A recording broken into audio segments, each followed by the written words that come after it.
LG 25 ഫ്ലാറ്റിൻ്റെ T വിയാണ്. അപ്പോൾ അതിൻ്റെ complaint എന്ന് പറയുമ്പോൾ ഓസിലേഷൻ ഇല്ല. ഈ പവർ LED വന്നിട്ട് കണ്ടിന്യൂസ്ലി ഇങ്ങനെ ബ്ലിങ്ക് ആയിക്കൊണ്ടിരിക്കും, വേറെ ഓസിലേഷൻ ഒന്നുമില്ല. അപ്പോൾ ഇവിടെ ഹെച്ച് ഔട്ടിൻ്റെ അടുത്തുള്ള ഒരു ഫ്ലൈ ബാക്ക് കപ്പാസിറ്റർ ഉണ്ട്, അത് കംപ്ലൈൻ്റ് ആയിരുന്നു. ഇതാണ് കംപ്ലൈൻ്റ് ആയിരുന്നു ഫ്ലൈ ബാക്ക് കപ്പാസിറ്റർ. പിന്നെ അത് മാത്രമല്ല, ഹെച്ച് ഔട്ടിൻ്റെ അടുത്തുള്ള ഒരു ഡിസ്ക് ഇരിക്കുന്നുണ്ടായിരുന്നു. അപ്പോൾ അതാണ് ആ കറുത്ത പാട് അവിടെയൊക്കെ കത്തിക്കരിഞ്ഞു പോയത്. അപ്പോൾ ഇത് രണ്ടും സംഭവം ഞാൻ മാറ്റി. ഓക്കെ, മാറ്റിയിട്ടപ്പോഴത്തേക്കും സംഭവം എന്താണ്, ഓസിലേഷൻ വന്നു. ആ പവർ LED ബ്ലിങ്ക് ആവുന്നത് അങ്ങ് മാറി, ഓസിലേഷൻ വന്നു. പക്ഷേ സ്ക്രീനില്ല.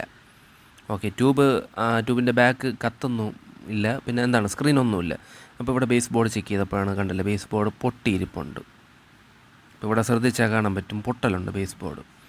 അപ്പോൾ ഈ ബേസ് ബോർഡിന് കറക്റ്റായിട്ട് ഒട്ടിച്ചെടുക്കണം.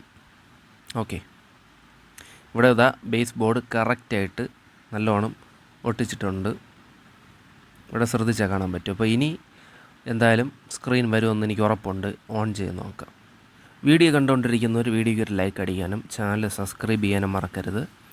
TV ഓൺ ചെയ്ത് നോക്കാം. TV ഓൺ ചെയ്തിട്ടുണ്ട്. ഇവിടെ കറക്റ്റായിട്ട് സ്ക്രീൻ വന്നിട്ടുണ്ട്. അപ്പോൾ താങ്ക് യു ഫോർ വാച്ചിങ്.